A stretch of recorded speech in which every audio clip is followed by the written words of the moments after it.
Day. It's such an honor to welcome you to the Soul Collective. Thank you so much for being with us today. So happy to be here.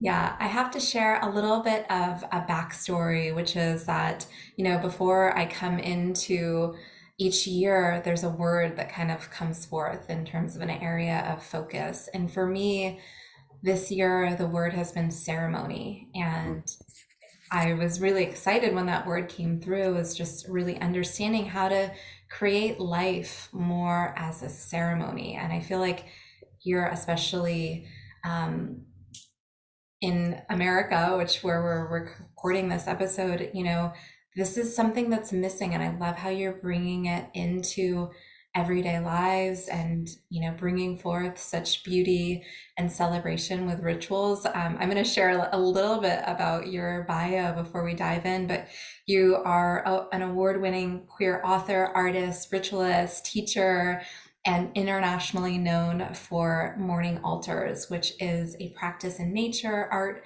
ritual, and the founder and principal instructor of the Morning Altars teacher training.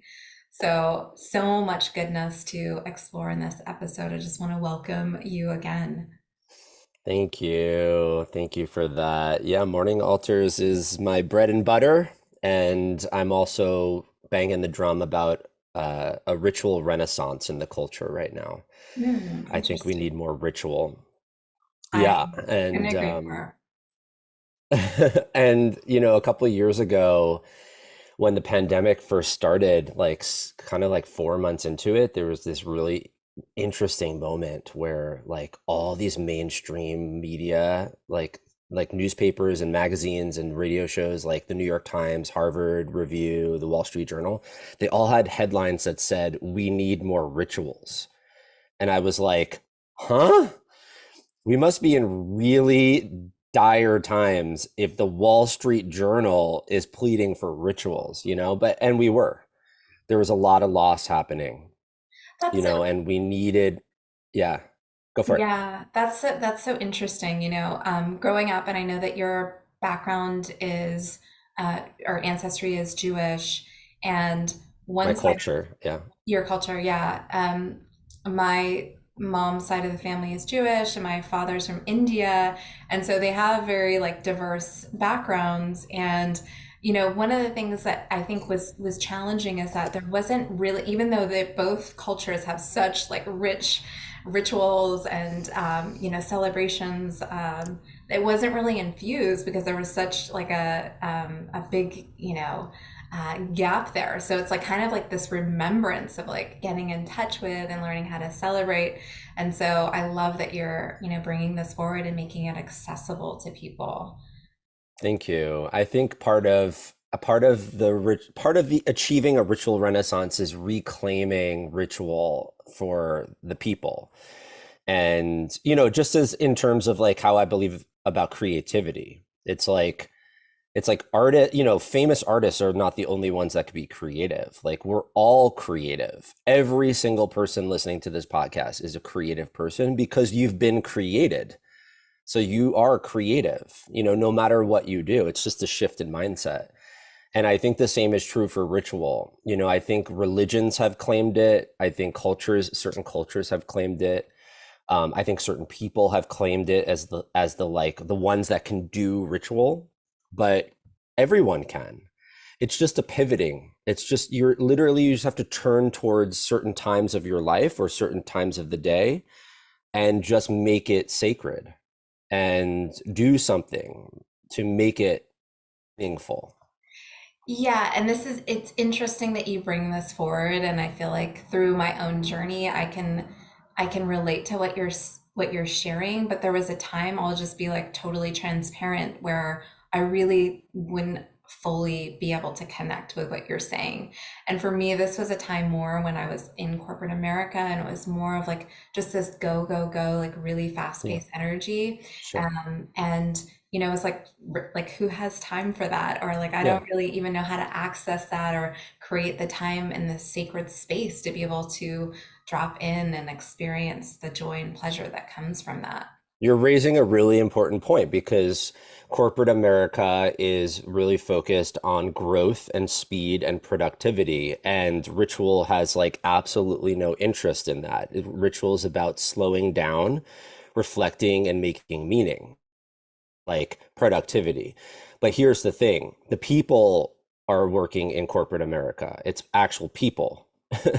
And they experience things like retirement or project completion, right? Like I have a friend who's been working, she works at a non-for-profit, and they just, her team and her wrote a grant for three, can I curse? 3 fucking years. It's a long time to write a grant. It's like thousands of pages, right? And her team finished the grant. This is a story that just happened a couple months ago. They finished the grant, and the very next day, her boss like gave her a new project. And this hit the team so hard that like I think two or three people actually resigned, like they quit because there was nothing, the boss and the organization did nothing to mark the completion of that and to celebrate that, right? Because they were just focused on the next thing. And that's the problem with our culture, and specifically with a lot of business, is that we're always on to the next thing. But that means that the people that are working on the projects don't find meaning in their work, right? And so we have to stop and make meaning. That's what ritual does. This is huge. I love that you're bringing forward and sharing this because, in my experience, even working with solo entrepreneurs and coaching, is like this lack of really celebrating our own success and our own wins. And when you begin to learn how to do this, I feel like it's such a game changer.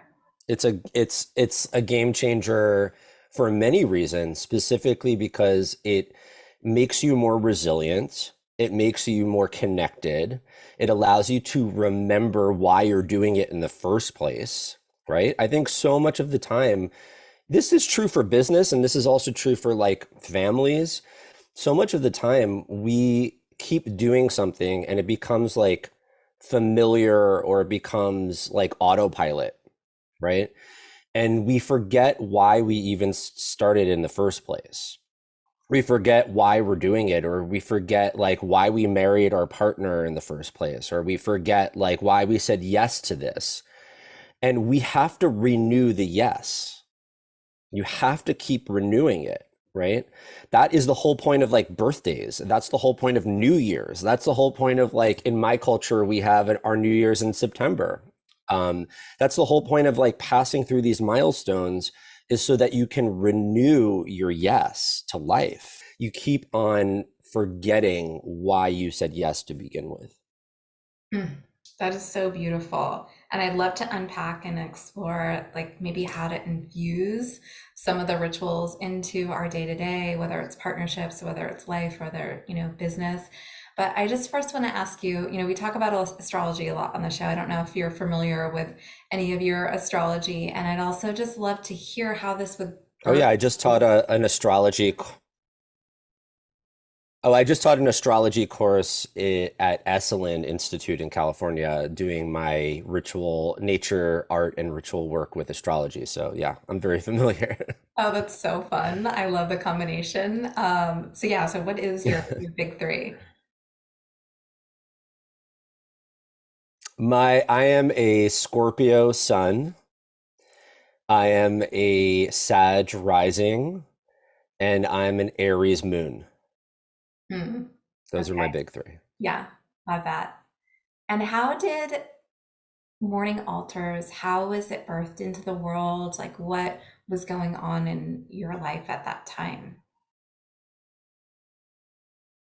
Oh, I mean, okay, so let's just set up your audience with what Morning Altars is. So basically, it was 2011, and I had like a double whammy year of loss. And my father died, and also I went through a pretty significant breakup at the time, and I didn't really have I didn't know what to do. I was grieving so intensely from all of the loss. And at the time, I adopted my father's dog, and her and I would go on these long dog walks in the morning, which is pretty much the only reason I got out of the house.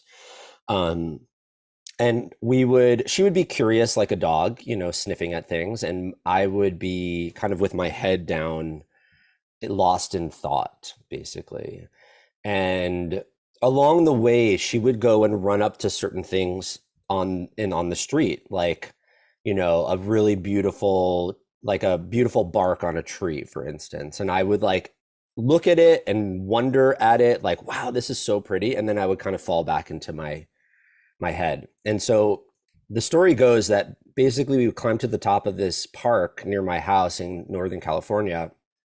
And underneath this eucalyptus tree in the park were these beautiful amber colored mushrooms that were growing.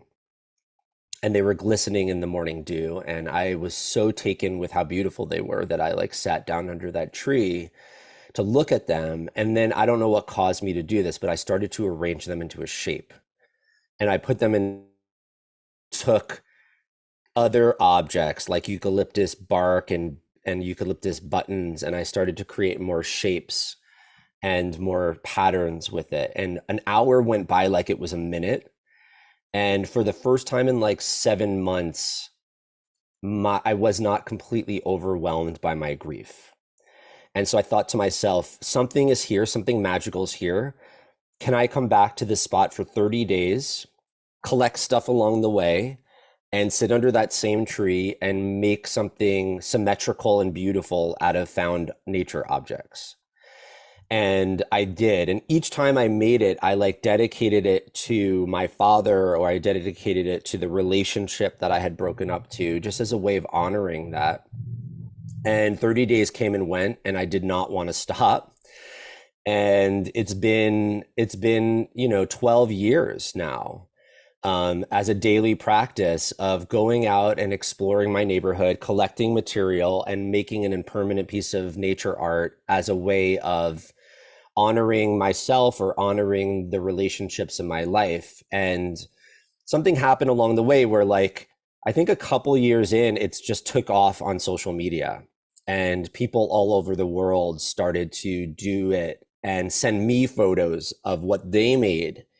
And for the reasons they made it, someone's grandmother died, someone got a new job, someone's, had a baby, like, and suddenly it became a movement. And so this little thing that I did to help my own heart became popularized around the world. And so, as you said at the beginning, I'd now teach hundreds of people in a teacher training how to take this, not just and improve their own lives. Like, in some ways, it's a deep investigation into how we see our lives and how we see the world, and how we can better our relationships, how we can be more creative, we could be more resilient with change.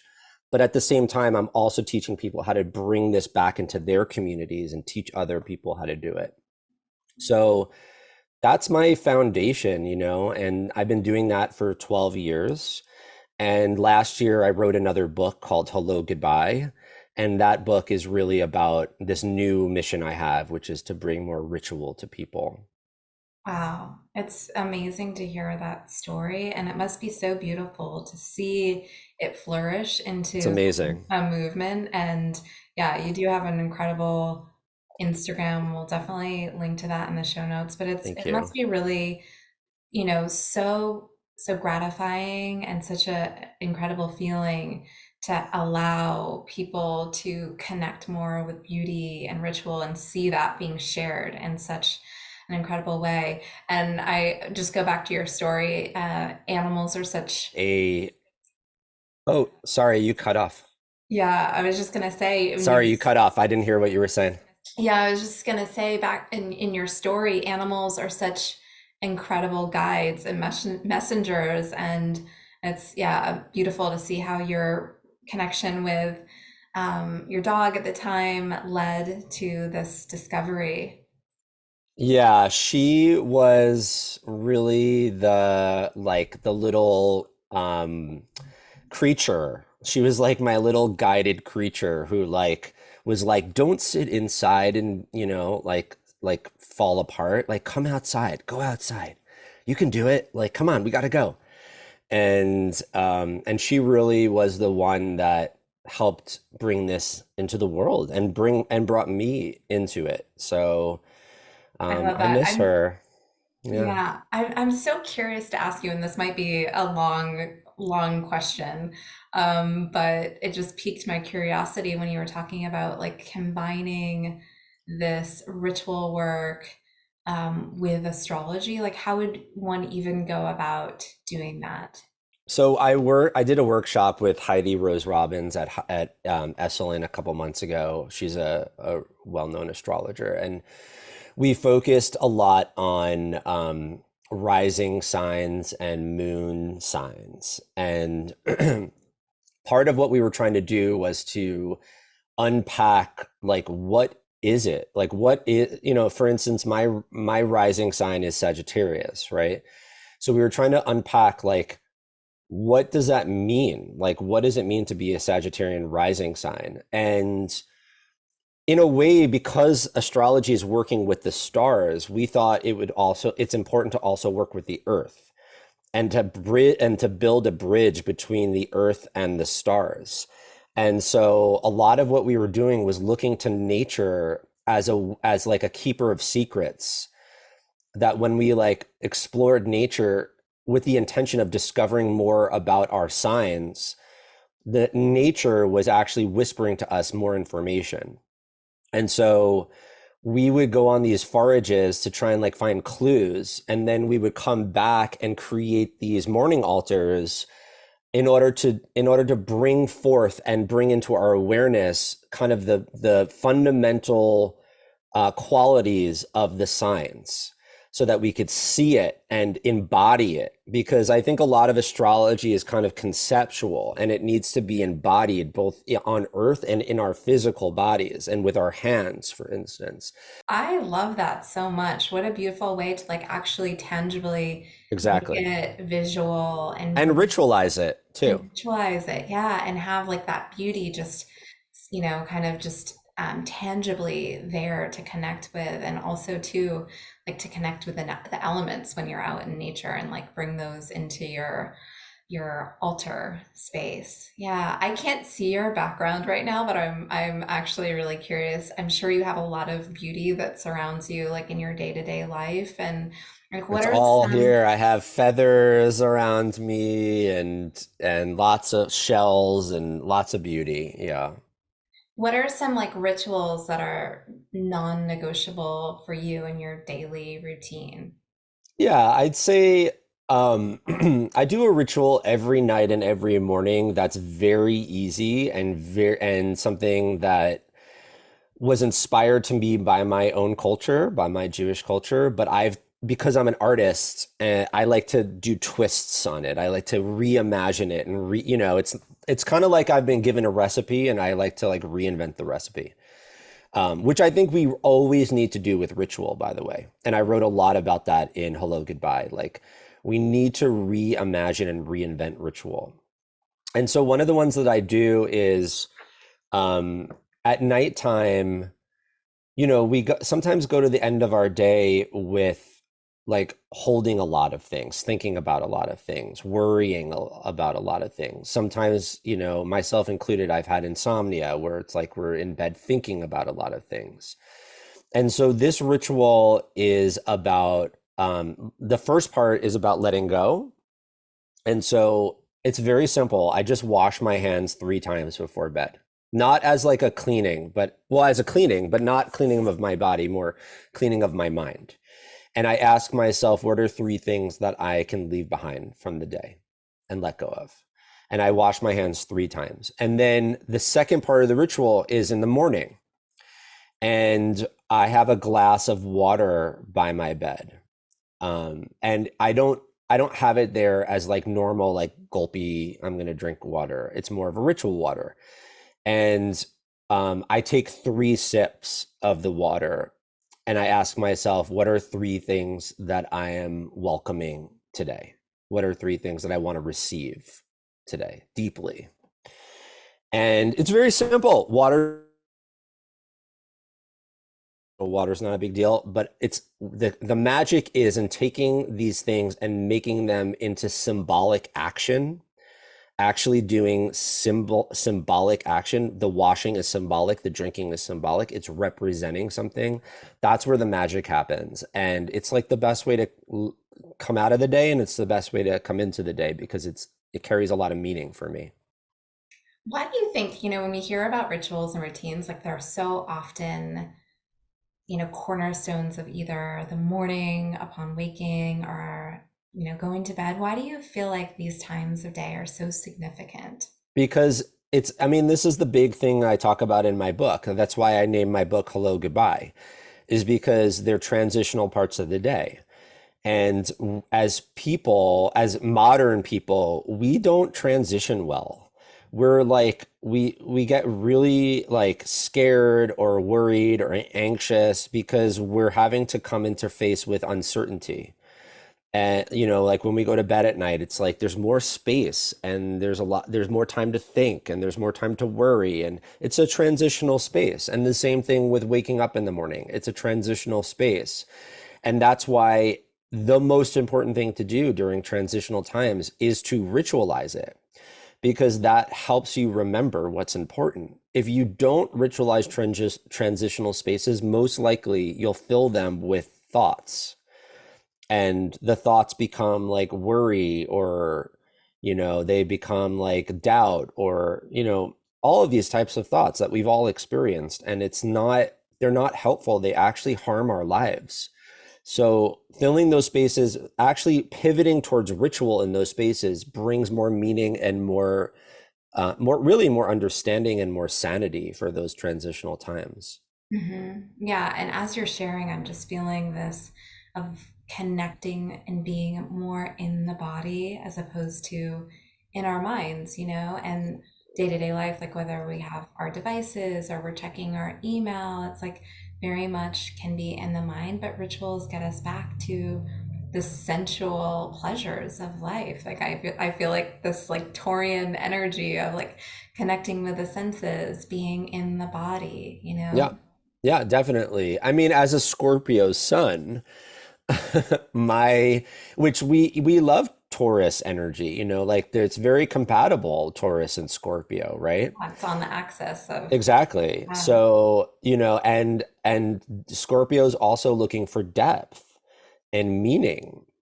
And I think that, and also Scorpio's incredibly sensual sign too. And I think that, what like the kind of embodiment that helps us to remember. And because I think that there's like other kinds of embodiment that, might just feel good.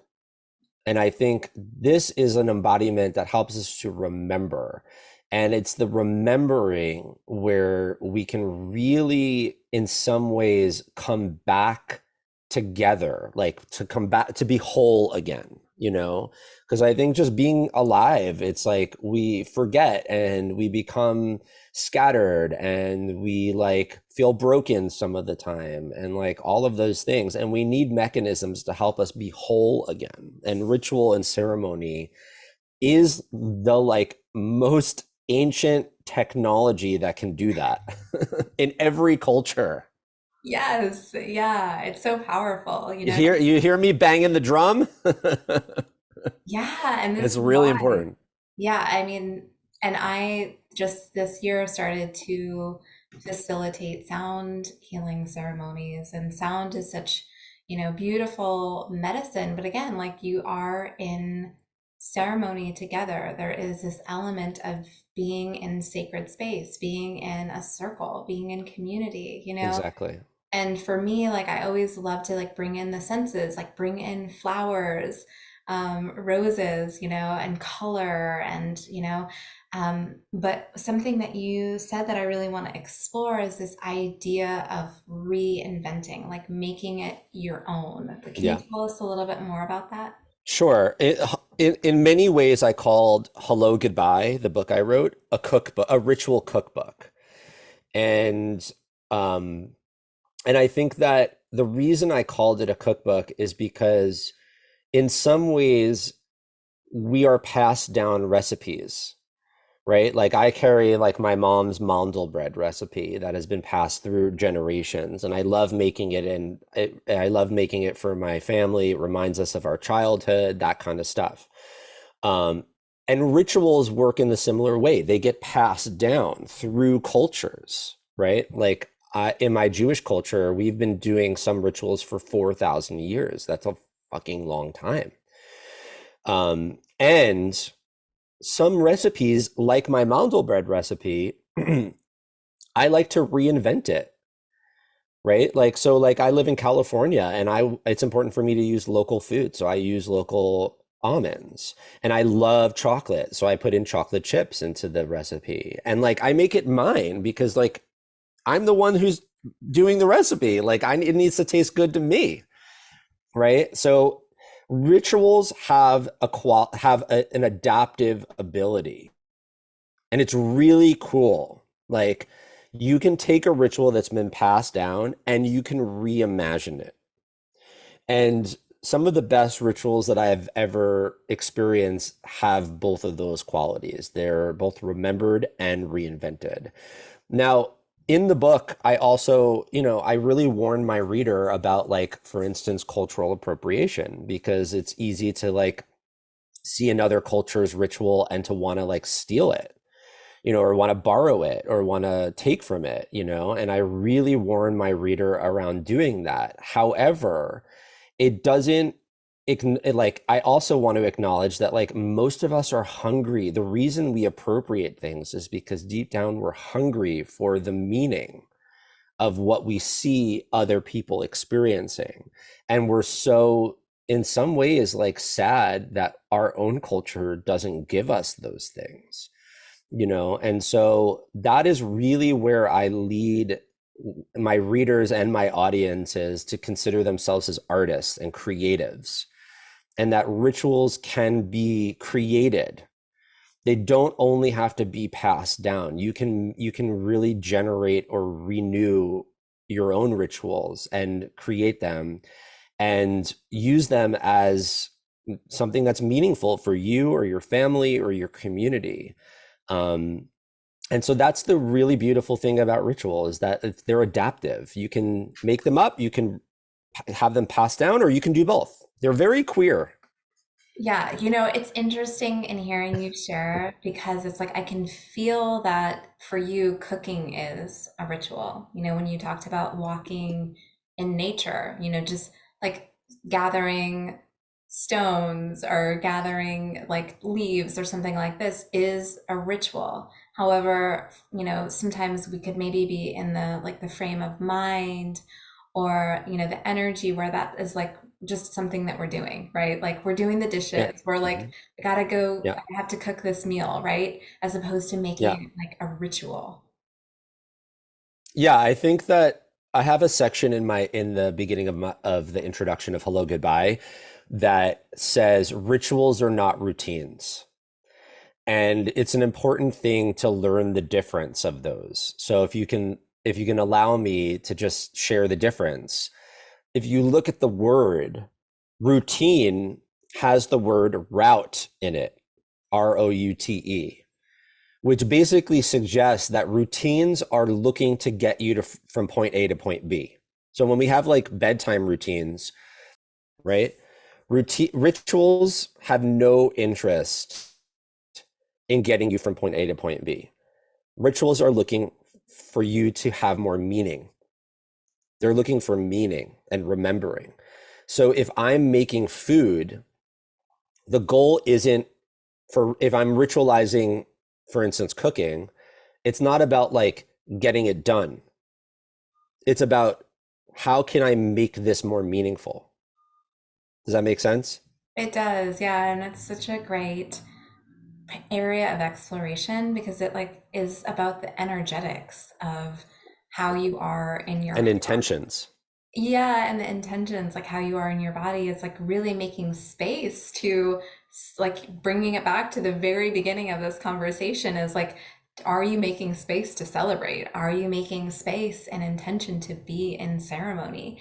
And that doesn't necessarily come with like a time restriction. Like one of my teachers is amazing. It's like, meditations or activations that go on for like hours and we're like, hours in, but this is like the part of the journey. For instance, like when you said that, it could be as simple as like maybe you're making food, right? Like maybe you're making tea and it's normal. It's like your bedtime routine. You're just making a cup of tea, and you want to put in honey in your tea. A very easy ritual would be maybe you fill up a little spoon with honey, and instead of just putting it in and swirling it around, you ask yourself, what is something sweet from the day, right? What can I remember that happened that was sweet from the day?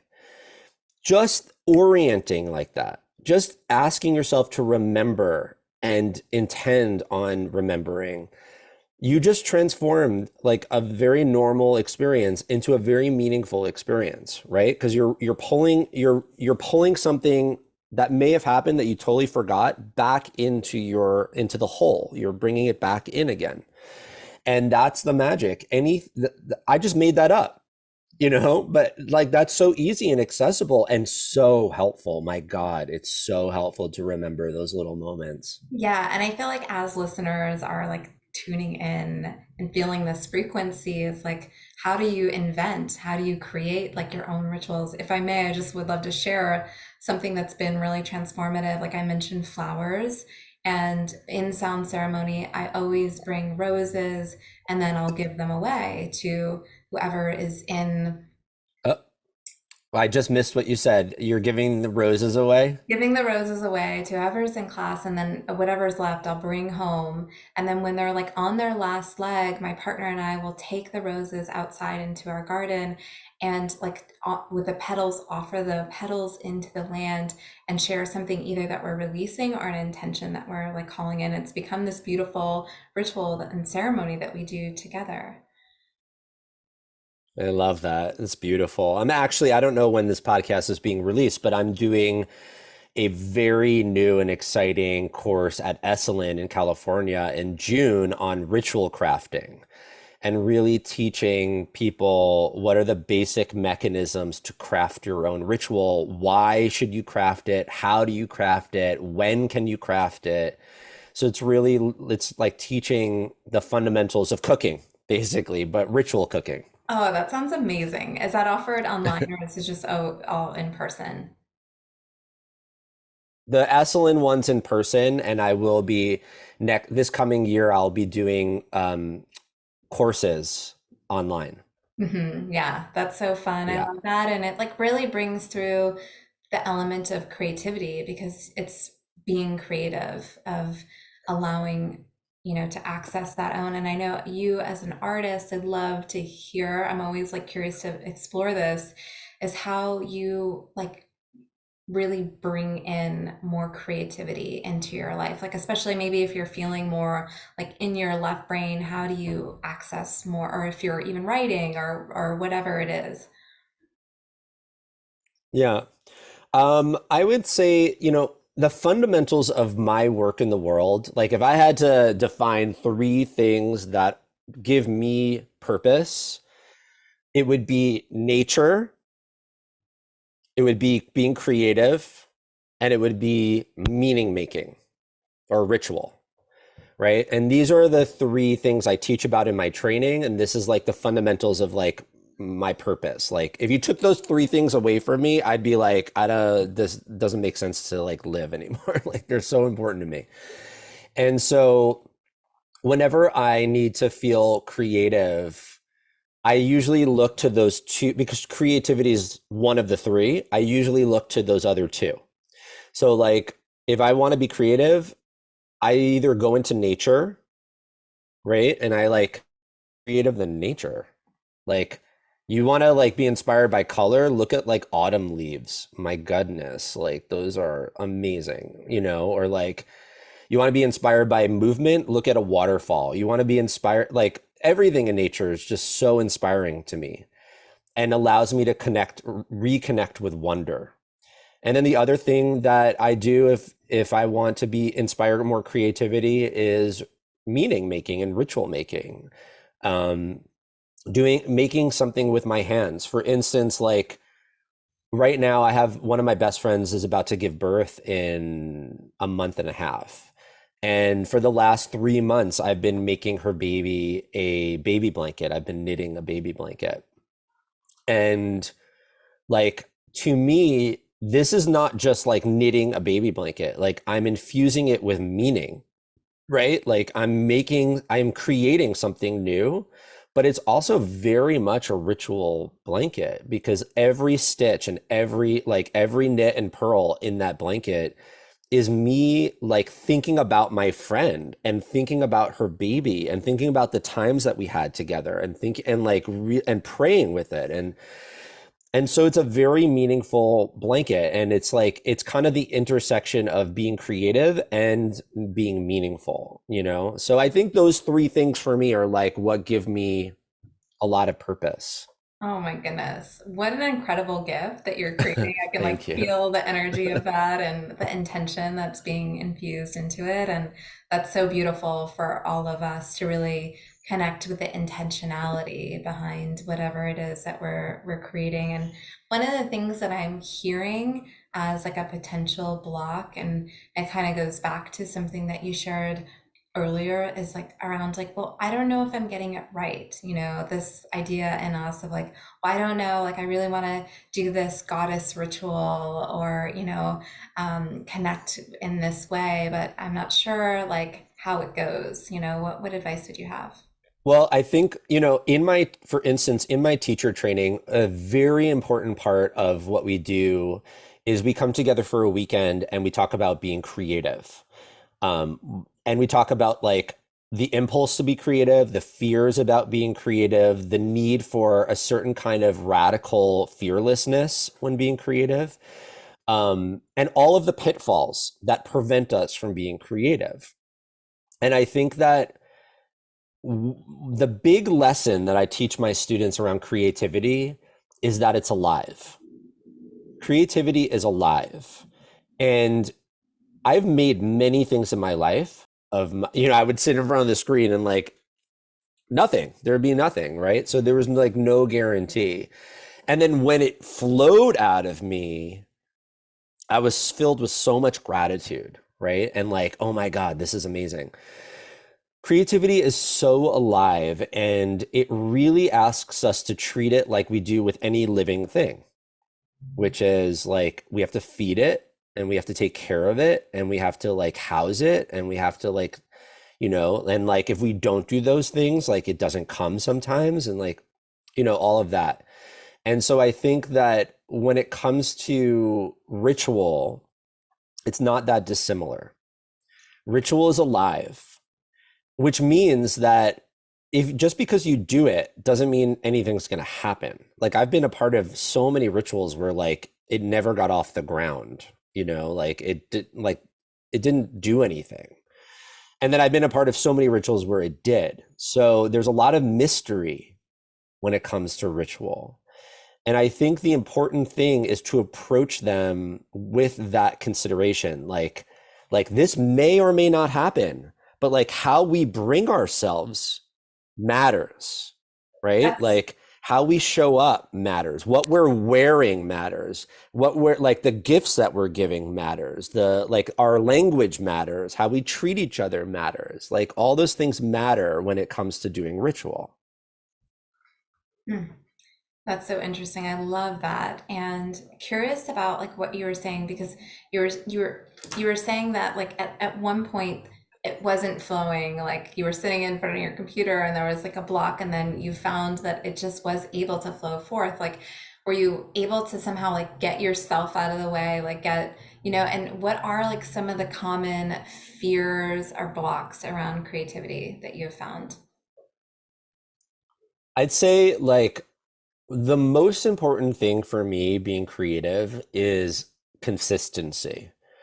It's a relationship, right? Like we often call for thousands of years, creativity has often been, connected to like the muse, right? Like the creative muse. If you've read the book Big Magic by Elizabeth Gilbert, it's like she goes into a lot of this language. But the our relationship to for instance, any relationship, like sometimes it works. Sometimes you're feeling it with your friends or your partner or your kids. And sometimes you're not. Sometimes you're like, the flow's not here. Like the conversation's weird. And the relationship, that's the question. Do you give up on the relationship or do you stay with it, even when it doesn't look like the how you want it to look? And so I think that's true our relationship with creativity, which is just because I sat down in front of the computer that day and nothing flowed, does that mean I give up on what I'm doing? Or am I just compassionate with myself and patient and forgiving and all of these qualities that like you would want any friend to be with you when you're going through a hard time? And that's the thing with creativity is like, you know, it's staying open and not forcing it, but staying available to it, if that makes sense. Day, do you have any rituals or thoughts on manifesting? Manifesting what? Anything? Hmm. I think the important thing when it comes to calling something in is being really clear about what you're calling in, right? So I think that, and also I think a certain kind of humility too is important when it comes to ritual. But I think that, for instance, like calling in a partner, manifesting a partner, or manifesting a new job, right? These things are oftentimes what we are asked, what we want in our lives, right? And we have that feeling of like, I'm longing for partnership, or I want that new job, or I want a beautiful home. I mean, honestly, some of these things I want, right? Like I'm looking for a new home right now. So there's like that desire for manifestation. And I think what happens with manifestation language is that it's often the foundation of it is like, I'm not enough, or this isn't enough. And we kind of approach these things from a place of like, I need because I don't have. And I think whatever we do a ritual around manifestation, we first have to presence how abundant our life is, what gifts we have, what is here right now, and to really see how abundant our life is. And I think any ritual around manifestation that doesn't include presencing abundance first, presencing the gifts that we have first, is not something I can stand behind. So Hmm. I think the ritual first has to start with like, take a look around at your life and let yourself feel in your body how much abundance you have, right? Like how rich you are, even though your mind might say you don't have enough. And from that place, set an intention for what you want. It's beautiful. Thank you. Yeah. I want to make sure that we talk about places where people can find more about you and your work and your books. Yeah, well, I'd say first and foremost, my main hub is morningaltars.com. And that's morning like this morning, and altars, Altars, even though you can spell it like change, alter, but it's Altars.com. And as you said too, like my Instagram is just like I'm trying to create like a beautiful garden in that grid. I think there's so much pollution in social media and clutter and crap, and my intention is beauty and meaning. So if you join my social media, it's like you're going to get a lot of beauty and meaning, which to me is like, it's a gift. And then, I'm putting out so many courses right now. I have a spring equinox ritual coming up on the 19th of March. I don't know if this will be out by then. And then the big thing, if you want to learn from me for a year, the Morning Altars teacher training, is a way for me to really help you deepen in the philosophy of creativity, of meaning making, of nature connection, and of transformation. So morningaltars.com is the big way, and then my social media is the other big way. Awesome. We will link to all of those in the show notes. Yay! And I want to ask you one final question, which is about celebration. What are some of your favorite ways to celebrate, and perhaps anything that you're currently celebrating in this now moment? Well, I think I'm not sure if I mentioned it on the podcast, but I told you before we started that I just became an uncle 2 months ago.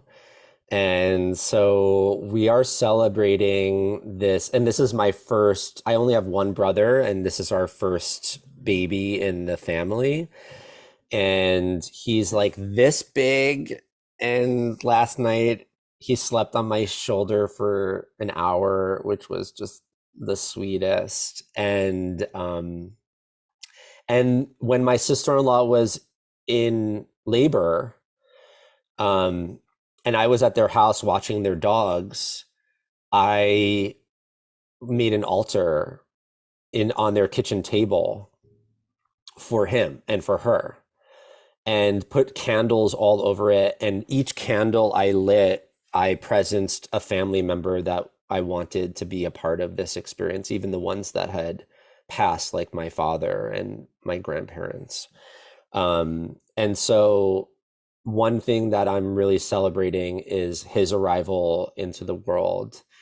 And then the other thing that I'm celebrating right now is in 2 days I'm moving, and I'm moving to back to Northern California, to Sonoma, to be close to my community. And this is like, I have been in many different places for the last 5 years, and this feels like a homecoming. And um, and I'm just like so excited to return back to my community and to my friends and to a place in the world that I love. And there will be many rituals that I'll do to welcome in a new home and to be welcomed in by my friends and community again. So that's the other thing that's happening now. Well, we are celebrating those beautiful unfoldings with you. And Thank you. yeah, you've given us so much to really bring in more beauty, more rituals, more celebration into our daily lives. So just want to thank you and honor you, Day. It's been such a joy and pleasure connecting with you.